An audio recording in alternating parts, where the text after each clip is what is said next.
Hello, welcome to episode 5 of How to End Hunger in Tampa Bay. I'm Hui, and I'm joined by Jamie, Megan, Bridget, and Frankie. So in this episode, we're really going to be talking about how we can keep, kind of everything going, and we want to actually contribute ourselves as well as get you guys to all contribute to this as well.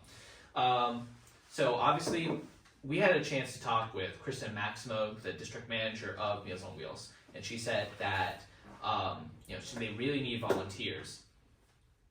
She talked about so much about how they really just need these volunteers, and not only is that the case for Meals on Wheels, but plenty of other organizations such as Feeding Tampa Bay. Obviously, we talked about that a lot in the last episode as well. Over these last episodes, we hope that you guys have learned about why hunger is such a problem, not only just around the world, but specifically in the Tampa Bay region itself.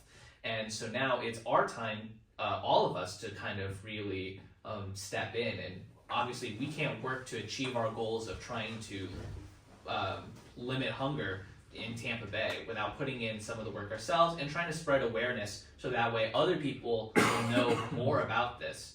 I mean, I think one of the biggest things is that just learning about this. I mean, over the course of doing this whole podcast and all this research and everything, it's really gotten me thinking, it's really gotten me to try and go out and do whatever I can myself personally to make a difference, even if it's the smallest difference of trying to limit my own personal food waste, so then that way there's more food for others to have.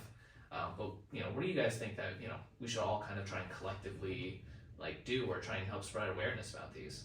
I think that what you said about the personal awareness is really the truth, because sometimes I would catch myself eating a sandwich and then just throwing the other half away. Now I absolutely don't do that anymore. I just put it in a box, or I just give it to somebody else, like a family member. And that's small things that you can, your friends, you can tell them, for example, if you're out to eat with them, you're like, oh, just take a box to go and just throw it away. Small things that you can do within your personal inner circle that could make a big difference. Yeah, I always make an effort to, if I don't finish something, just give it to someone nearby, because chances are they will take it. But I think another thing, if you go and volunteer somewhere, that gives you an opportunity to spread the word even more. Maybe you could just take a quick picture, post it, be like, hey, I volunteered for these guys. You don't even have to urge others to do it. You could just share that you did it, and that might inspire people. Experience, for sure. Yeah, for sure. Yeah, just what you guys are saying, getting involved in your local community can definitely help. Because it sounds like it is a huge goal, but globally to end world hunger. But just doing stuff locally in your community can make a big difference. And some people think that won't, but it will, for sure. Yeah, I think going along with what Frank said is just posting on social media. It's free, it's easy, it's quick.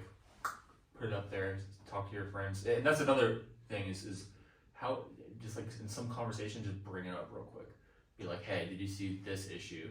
What do you think about it? It's the most easy thing in the world, and it probably goes a really long way. So, you could even casually bring it up. You're chatting with your friend, hey, are you free this day? You want to do this? And it can be something small. It doesn't even have to be That's what I was about to say. volunteering Just maybe even volunteering. Sometimes you're just chilling with your friends, and you don't have anything to do, so you can maybe come up with something to do that brings you closer to your friends and also helps the community bring awareness. A quick trip to a volunteering place would be a great way to open up minds. Even if you only make the slightest difference with one person, that is better than no difference at all.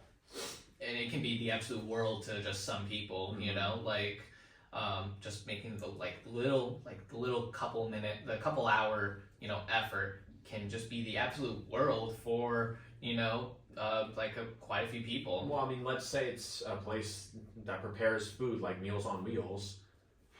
You volunteering, you could be that one employee who shows up that day where they otherwise would not have gotten enough food out. Now someone is eating because of you, even if it's just one person. That's so eye-opening to think about. Because we don't even have to go that far away, just in our own community. We can do it right here in Tampa Bay. Oh yeah, exactly. There's plenty of organizations that would love your time. Not only just to volunteer itself, but also to just have their word just spread out for a lot of other people to just know about. And I think knowing is the first thing, because the most important thing is to know what the problem is, because then you will get tons of people to try and help the problem, and I think that's definitely the most important thing. So you gotta just try and create as much awareness as you can. I think this podcast is a great way of just kind of receiving information of kind of the Tampa Bay area itself. There's plenty of other great resources that you guys could go out and find to learn more about this subject as well. But just most importantly, just try and spread just awareness. Just talk to other people. Post on social media about how you've done something. Just something little to just try and get the word out for it, because it can mean the world to hundreds of people. Yeah, and for, to build on the post something. I mean, if you don't feel comfortable taking a picture of yourself or volunteering, or I mean, you could now. Instagram has this. I'm thinking of Instagram specifically. There's this thing where you just repost on your story. So you see a post that compels you, you really can just repost, and then just like that. I mean, I have 1,200 followers. Like even if half those people, I mean, 600 people saw that. So that's that's a big deal as well. Anyway, thank you so much for watching our podcast. We really hope that that at the bare minimum you've learned a lot about the hunger crisis in Tampa Bay itself, and hopefully that you will at the least you could share this podcast around, or try and just talk about the issues of hunger in not only just Tampa but in your local areas. These are people that you could see in your community every day. They definitely need all the help that they can get. So again, thank you very much for watching. Thank you so much for watching. Thank you.